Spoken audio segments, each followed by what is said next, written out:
Everybody sing that shit.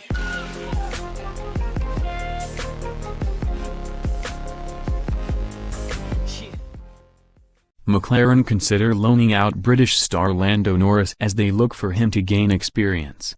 McLaren are open to offers to turn Lando Norris into Britain's next Formula One star this season, possibly in time for the British Grand Prix next month.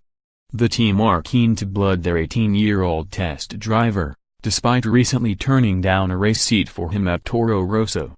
That deal collapsed because Toro Rosso wanted to take Norris on a long-term basis, which was deemed unacceptable by McLaren bosses.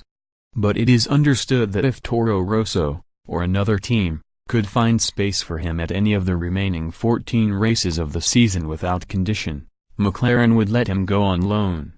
They would then pull him out of his current commitments in Formula 2, which he leads by 27 points going into the next race in France, to focus on his Grand Prix future. "We would like him to get experience somewhere," said McLaren chief executive Zak Brown.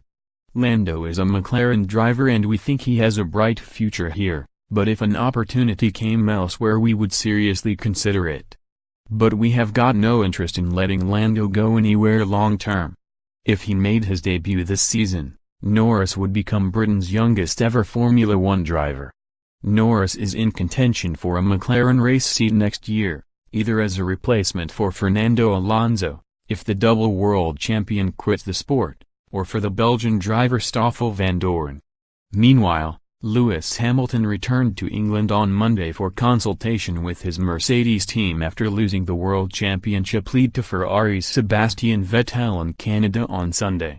The Briton finished fifth and now trails his German rival by a point.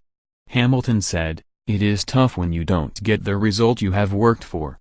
It is about lifting each other up and pulling together because there is still a long way to go. We can only prepare the best we can to minimize the bad days and capitalize on the better ones."